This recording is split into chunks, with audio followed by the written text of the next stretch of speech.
Yeah, good day everyone, and welcome to today's lecture on traffic incident management, CIM. In today's lecture, we are going to be looking into what is a traffic incident, what is traffic incident management, and in traffic incident management, there is a need to look into what we call the emergency services. Also, we'll be looking into the different types of emergencies we have, and afterwards, we're going to be looking at the four phases of the emergency management. How is an emergency being managed? Talking about the mitigation, the preparedness, response, and recovery. So these are what we are going to be looking in today's lecture.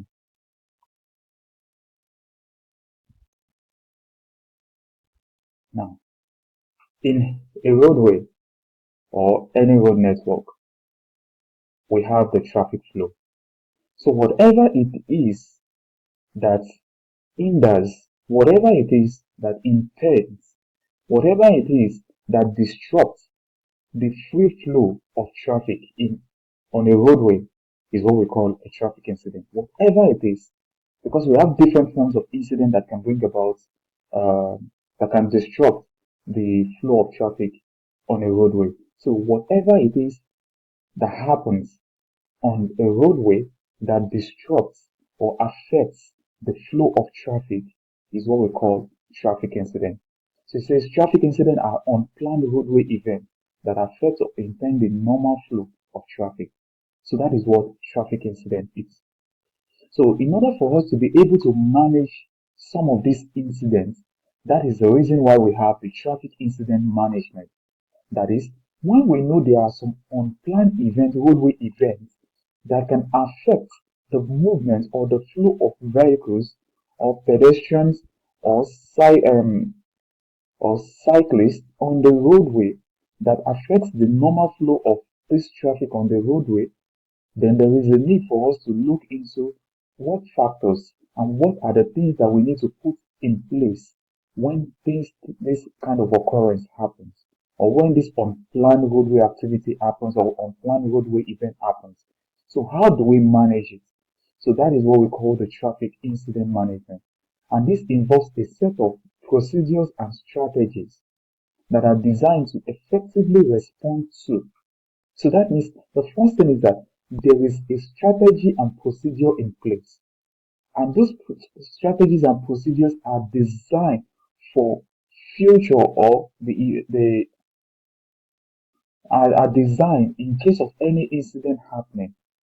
So when it happens, then it will help us to effectively respond to it and manage that incident on the roadway. And some of these incidents that might happen is maybe we have accidents, we have debris, hazardous conditions. We're still going to be looking into those aspects in the later part of the lecture. So the main goal of traffic incident management is to ensure safety, minimize traffic congestion, and restore normal traffic flow as quickly as possible. The time frame is very important. I think this is one of the challenges we have in my own country when it comes to traffic incident. Yes, almost every country experiences traffic incident, but how is that traffic incident being managed is another thing. In my country, most of the time, I am from Nigeria. When there is a traffic incident, maybe as a result of an accident or maybe a breakdown of a vehicle or a truck on the highway or the expressway, you can see that the response time to which this condition or the normal traffic flow is being restored takes longer than expected.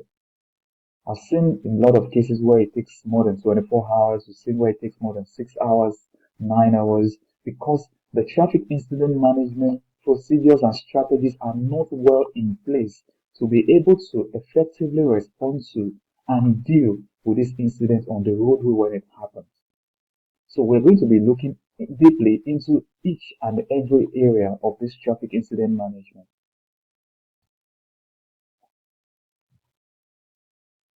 First, we're going to be looking into the emergency services. What is an emergency service? These are just the services that play a crucial role in ensuring that safety and swift response during road transportation incidents. So they encompass a variety of agencies and functions that work together to manage emergencies effectively. So there are a lot of them. The first one we're going to be looking at here is what we call the Emergency Medical Services, EMS. And under this emergency medical service, that is what we have the ambulance services that they provide medical care at the scene and transportation of injured individuals to the hospital. I know most of us have heard about that or we have seen that before. We also have those we call the paramedics and the EMTs. They are trained personnel equipped to perform life-saving procedures, assist with trauma care, and stabilize patients before and during transportation. So the ambulance services and the paramedics and EMTs, they fall under the emergency medical service, which we call the EMS. The second point is the fire services. And under the fire services, that is where we have the firefighters. Those are the people who respond to car fires, hazardous material spills, and extract victims from vehicles using specialized equipment like hydraulic tools. In most of the time, it's usually called the jaw of life. Yes. Then we also have a set of personnel, which we call the hazardous materials team. This particular unit, they specialize in handling incidents that involve dangerous substances, ensuring public safety and environmental protection. So that means when the type of traffic incident that happens on the road will determine the type of personnel or the kind of personnel or emergency service personnel that will respond to that occurrence. We cannot have a vehicle breakdown on the road, then hazardous material thing is being sent to that location. No. But when we have maybe a truck carrying maybe gasoline or gas to another location, maybe there is a spill or something like that on the road, then we know that we are not just sending ambulance services or the paramedics, but we are also going to be sending hazardous materials team and firefighters in order to be able to manage in case there is a fire outbreak during the course of the spill. So the type of incident helps us to know the type of emergency services that are going to be deployed on that roadway. Then the third one is the law enforcement. They are very important also because they help to enforce traffic laws, such as the police officers. They help to enforce traffic laws, secure accident scenes, direct traffic, and they conduct investigations into the cause of the accident. And we also have, other than the police officers, we also have the traffic units. These are the units that are dedicated to focus on the accident response, the traffic violations, and ensuring the safety of the roadway. So there is a difference between the police officers and the traffic units. So in as much as the police officers enforce the traffic laws and secure accident scenes, the traffic units, they are dedicated to ensure that there is that restoring that free flow of traffic on that roadway.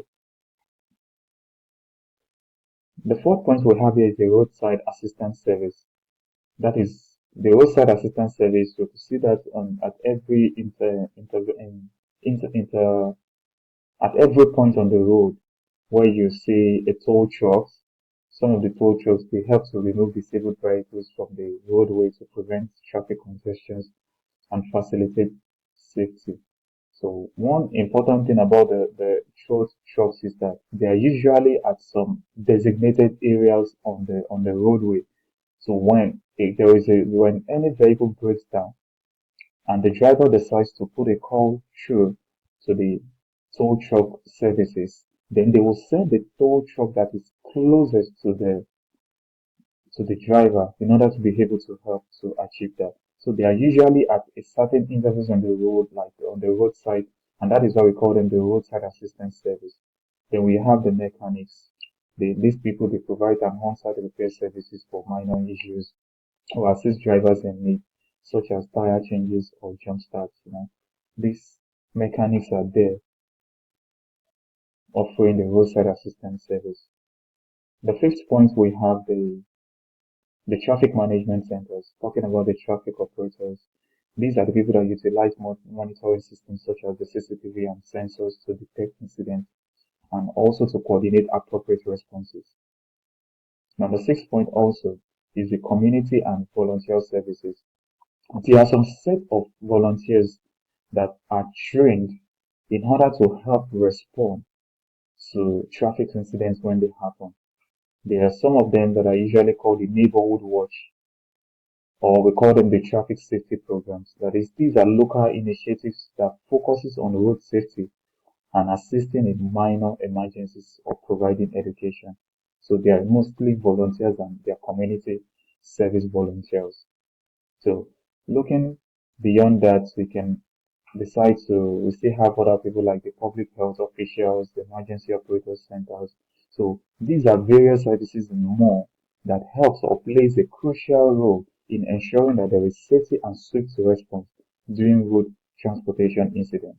One thing is that no matter for how long or how short interval, there will always at a point be a traffic incident. That is why we said most of the time it's usually an unplanned event that happens. And when it happens, then there is a need to be able to deploy the right emergency services to those locations to be able to handle the situation on the road in order to restore traffic flow as soon as possible.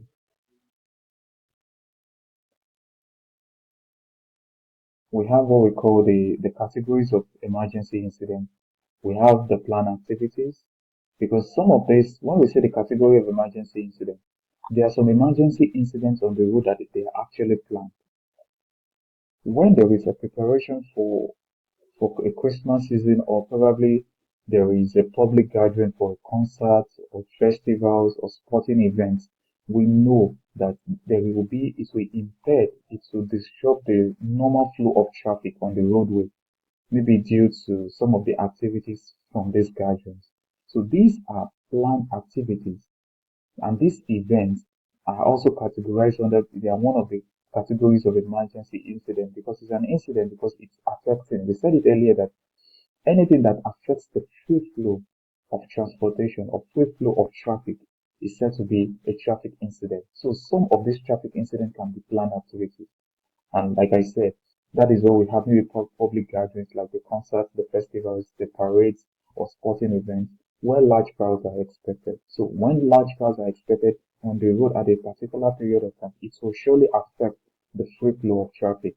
And that is where some of the emergency services that we spoke about earlier come into the picture, such as the neighborhood watch, such as the traffic units, the police officers. So they help to make sure that people who are involved in this concert, parades, or sporting events are well managed on the roadway so that it will not, or their activities does not affect the free flow of traffic on the roadway.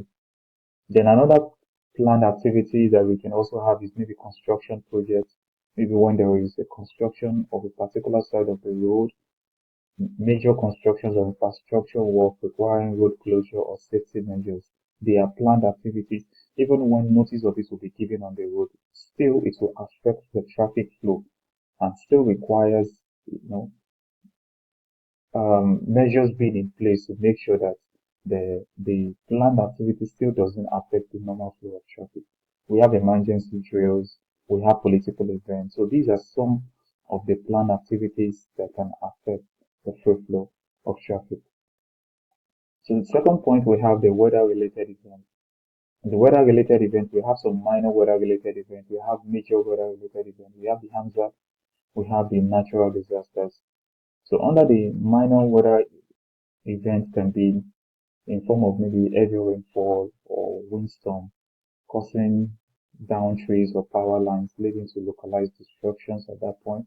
Then for the major weather events can be in form of a severe storm, maybe thunderstorm with strong winds, or snowstorms or high storms, so leading to hazardous driving conditions or road closures and transportation disruptions. So there is some that are just major when there is, like when there is heavy rainfall, they are still minor weather related events, but cannot be compared to when we have thunderstorms or ice storms, which is a major weather related event. Then we also have the HAMSAT, which is popularly called the hail, air, marine zone, and temperature. So that is the full notion of the AMSAT, that is hail, air, marine, zone, and temperature. So the hailstorm, that is when we have severe hail that can damage vehicles, crops, or infrastructures. The air quality events such as maybe the poor air quality allowed due to phenomena like maybe wildfires or industrial emissions that is impacting public health. Marine events maybe in form of maybe severe maritime weather conditions interfering with marine transportation. Then we have the temperature extremes like maybe the heat waves or extreme cold weather leading to health risks and infrastructural strain. Then under the natural disaster, that is quite self-explanatory. It can be in form of earthquakes, maybe tsunamis, hurricanes, typhoons, wildfires, etc. And the third category of emergency incident here, we have the terrorist incident, maybe in form of the bombing attacks, active shooters and situations, cyber terrorism, biological or chemical attacks. So these are still emergency incidents. So these are just three broad categories of emergency incidents.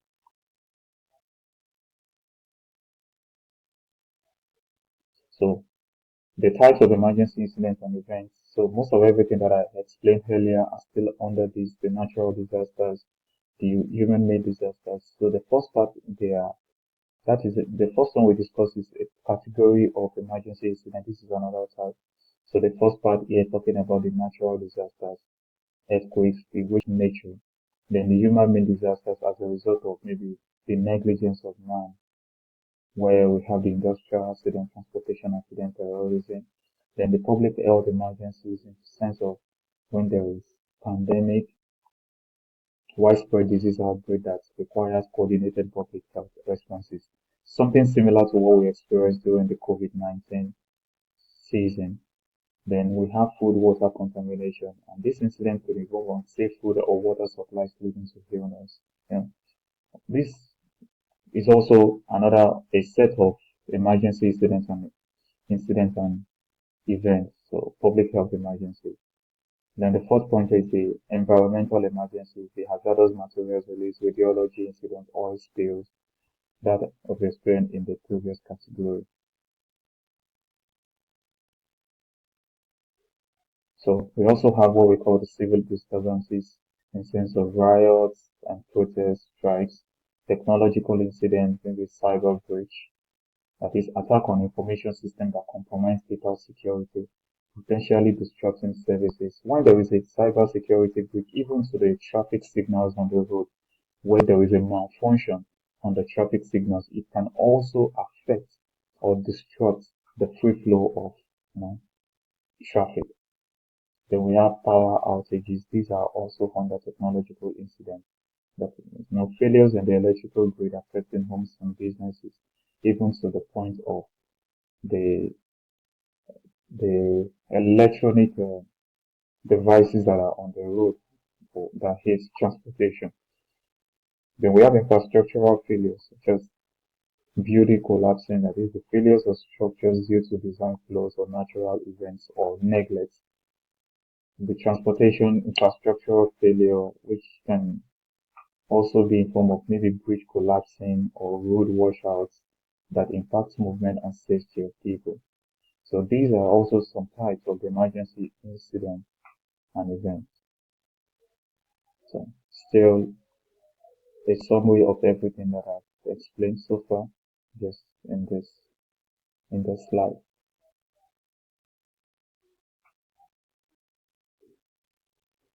So there are four phases of the emergency management. How is an emergency being managed? We have already been able to look into what traffic incident is, and we've also been able to look into what we call the traffic incident management based on the definition. That is, there are strategies or procedures that we need to put in place to be able to manage a traffic incident when it happens in order to be able to restore the free flow of traffic. Now, we've also been able to look at the different types of emergencies that could happen on the road. So this time around, we're going to be looking at what are the phases of the emergency management. How does it move? So how does it happen? The first point we have here is what we call the mitigation phase. The mitigation phase occurs before a disaster takes place. Now, Yeah, organizations will take steps to protect people and properties while also decreasing risk and consequences from a given disaster situation. So the goal of any organization or any uh, road setup is to reduce vulnerability to disaster impact. That is, we know that disasters or traffic incidents will happen on the road. So the measures that are in place before that happens is what we call the mitigation. So all these things are helps us to prevent future emergencies to take place to minimize their effect. So even if it happens, it helps to minimize the effect of that incident. So, like such mitigations, such as maybe implementations of regulations, building codes, operation codes, mitigation projects. So these are mitigations or these are implementations that are in place in order to prevent future emergencies or help to reduce the effect even when it happens. So that is why we will see in some certain areas, you see you cannot have a certain number of story buildings in some certain areas. And you see on some roads, there are some regulations that houses cannot be built very close to the roadside. Maybe there is a certain meters or kilometers away from the roadside in which houses or residential areas can be built. So these are some mitigations that are in place that helps us to help manage or prevent future emergencies. And this helps us to take steps to minimizing their effect even when it happens. The second phase of the emergency management is the preparedness, because this is the process of turning away of the natural hazard and risks faced by a community into actions that improve its capability to respond to and to recover from disaster.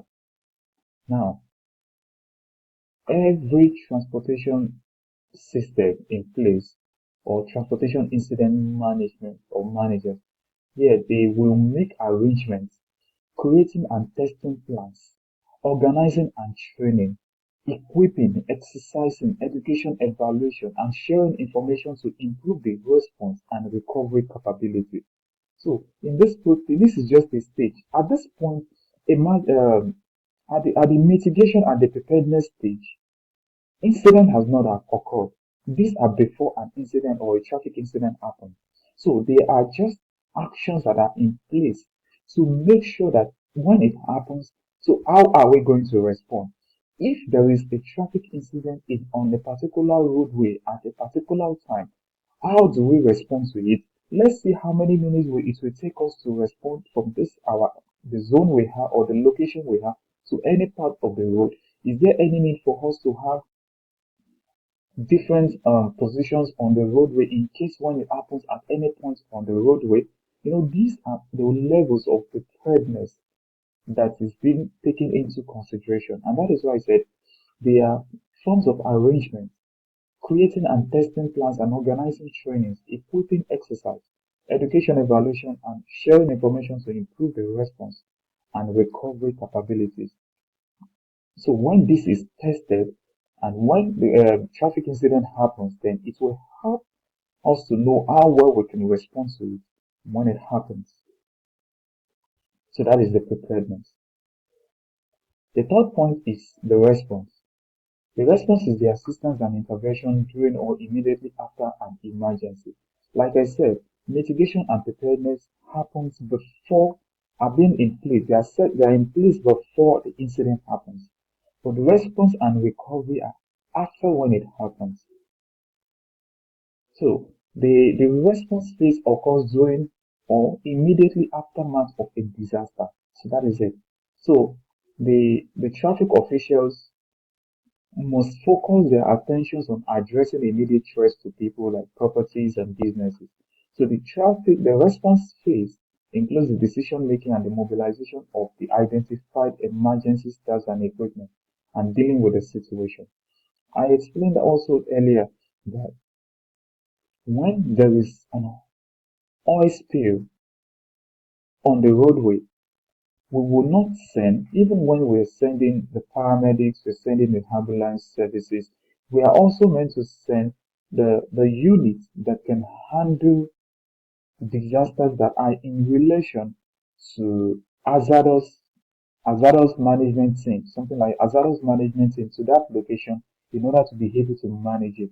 So this is what the response is all about. This is part of what the response is all about. That is the decision making. Okay, if there is a situation on the road, there is a car breakdown on the road, and that needs immediate attention. When we know that there is a car breakdown, we don't send an hazardous management team to that location. We send either a mechanic or a police officer or the traffic warden in order to help with the traffic, and the mechanic can take care of the situation of fixing the car. So the type of incident where helps us to know, it will help us to know the it will help us to know the type of decision making and the identified emergency staff that are needed to be mobilized to that location to help respond to the traffic incident and restore traffic flow as soon as possible. So one thing that is very important is the speed and success of any response is largely dependent on the preparedness level before disaster strikes. You cannot have no level of when you don't have any level of preparedness for any traffic incident and you expect that when it happens you have a prompt response to it. No, when the level of preparedness is high and when traffic incident happens, it helps to know how to respond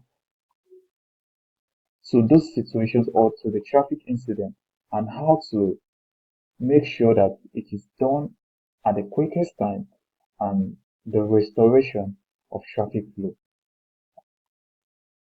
The fourth point will have the recovery.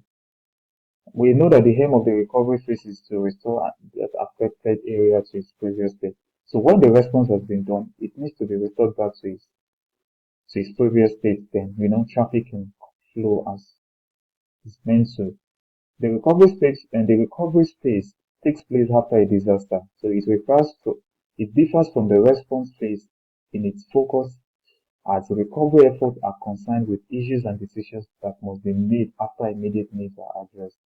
Recovery efforts are primarily concerned with actions that involve rebuilding, repairing the damaged areas, and restoring traffic to its normal flow. So we have to be able to restore it back to its usual flow. So that is what recovery is. So this is just a diagram to show what I've been explaining. The first part is the mitigation. So like I said, this happens before the incident, then the preparation also before the incident. Then when disaster happens, that is the traffic incident, then the response and the recovery comes into play after the incident. So when the incident or the disaster happens, then that is when there is a response and there is what we call the recovery.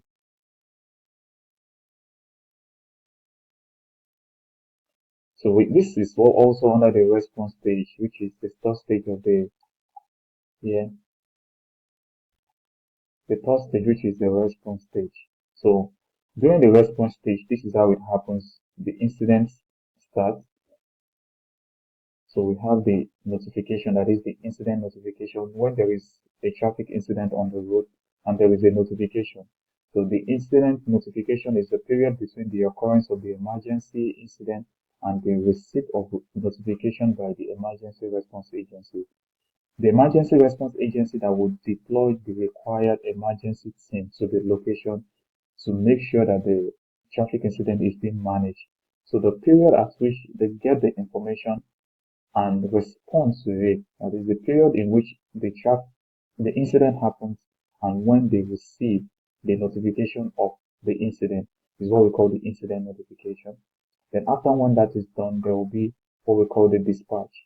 That is the period begins after the receipt of the notification and includes the decision of what type of unit to send and the selection of the optimum unit and the notification of the actual responding units, whether we're sending the police, the EMS, ambulance services, that comes in at the dispatch stage.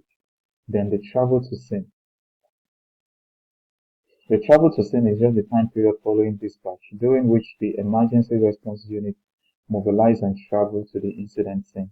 That is what we call the travel time. And that is also very important because you cannot have a far distance between where your emergency services location is to wherever an incident is happening. There should be a time limit so that the level of traffic flow will not have been affected to bring about maybe traffic congestion or traffic jam on the road for so long. So the traffic time has to be as short as possible. Then the unseen time. Unseen time is just the time spent by the emergency response unit at the scene of the incident. And this can include maybe for medical treatment, patient evaluation, police reporting, and vehicle clearance. So that is what we call the unseen time and the incident clearance. So when we get to the scene, how long does it take to be able to manage that? How long does it take to be able to take care of the transportation or the traffic incident and the incident clearance to make sure that there is a free flow of traffic again on the roadway. So the timing is quite important, and I know there are some students who are taking up research in this field to be able to know what is the possible maximum time that can be spent on it. We know that there are different traffic incidents. So the severity of each incident is what will determine the number of time or how long it's going to take for you to be cleared. But one important part in which most researchers look into is maybe the travel time to scene. So how quick or how fast can travel and can emergency agencies after when they receive the notification patch from their units to the travel scene. So the quicker they get there, the quicker the traffic or the traffic incident can be handled. Then the last point is the post-incident recovery. So in the case of vehicular incident, the time period requires for traffic flow and speed to return to normal level for the given time of the day. So this is just the post-incident recovery. If there is any other thing that has been done, then so that the free flow of traffic can be restored. So the incident starts here, the notification, then the required units have been dispatched. How long will it take for them to get to the scene? How long does it take within the scene to be able to take care of the traffic incident or the accident or whatever that has happened and incident clearance? So then here at this point the incident is being cleared. So then this is restoring back the the traffic and making sure that it returns to its normal flow. So this is just another picture of of a car accident.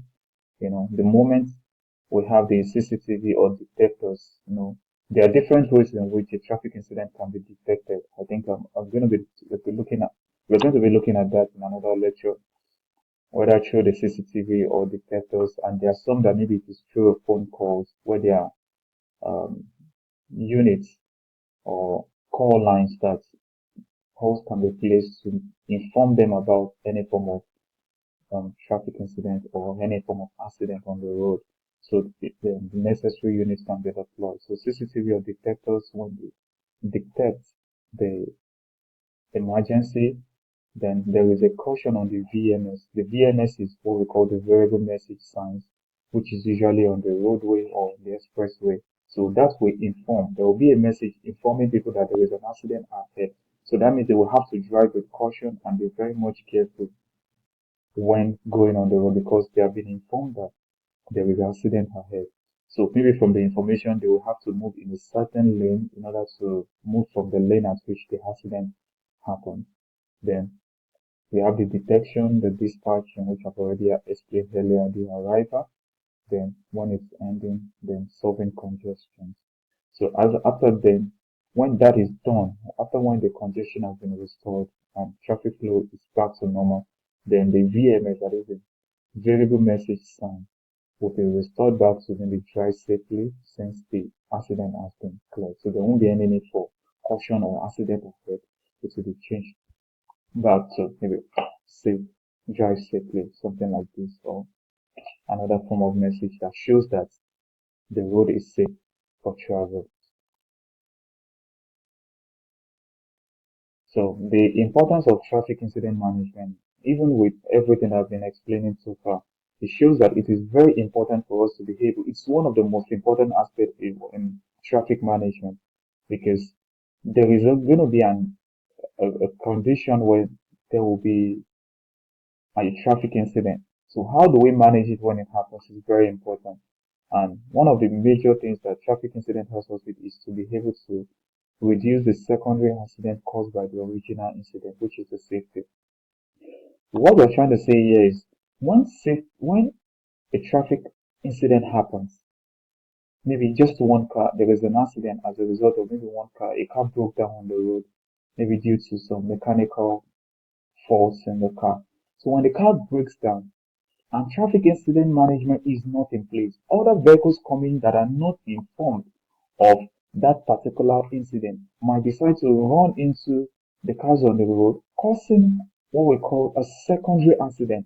Because whatever thing that had happened, the traffic incident that had happened is the primary accident or maybe whatever it is, in order to avoid accident occurring as a result of the initial accident that happened is what you call the secondary accident is where safety and where traffic incident helps us in because when the necessary officials, when the necessary units have been deployed to the roadway to help manage it, then it helps to reduce the occurrence of a secondary accident that might have been if the traffic incident management or team or personnel have not been deployed to the location.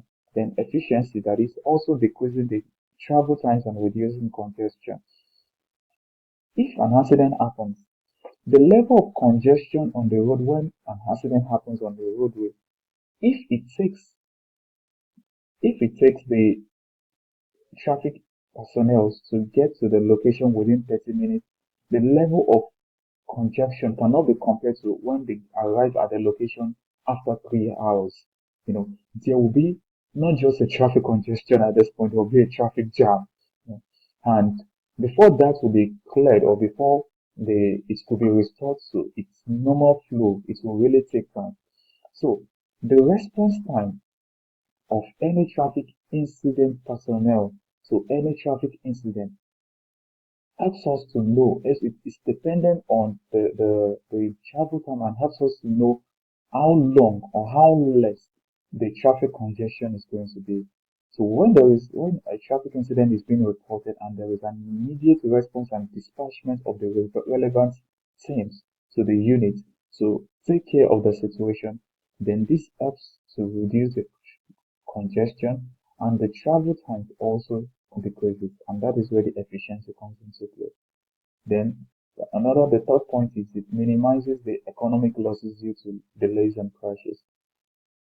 Like I said, I'm from Nigeria, and one of the busiest cities or states in Nigeria is called Lagos State. And one of the reasons I've been with friends who are from other states in Nigeria, and they will say, I cannot live in Lagos. I can't stay in Lagos. Yes, Lagos is one of the biggest place in Nigeria and good for business, whatever it is, a lot of positivities. But one of the disadvantages of the country or the state is when there is a traffic incident, it takes a lot of time. It takes time before it's been attended to. So that means traffic incident management is not well introduced or is not well in place in this location or in the state. So, and which leads to maybe delay in traffic and leading to traffic congestion. And I personally, I have experienced maybe being in a traffic congestion due to a traffic incident for over 7 hours, as much as 12 hours. And in most cases, as a result of maybe the population and the number of vehicles on the road, it takes time before this can be cleared. And when this incident tends to happen maybe once or twice within a week, then it makes it very difficult for travelers or road users to be able to manage that situation because when it happens more often and the traffic incident management team are not at the position at the right time, this can lead to a lot of maybe economic losses due to delays or whatever it is that could happen. And I've seen a whole lot of people who decided to leave the Lagos, go to other states for work because they cannot manage or they cannot handle the stress of maybe traffic congestion when traffic incident happen. So, so that is it on traffic incidents and traffic incident management.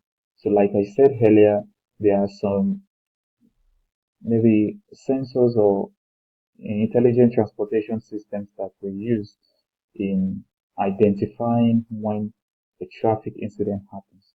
So but we'll be looking into that in another lecture. Thank you and see you.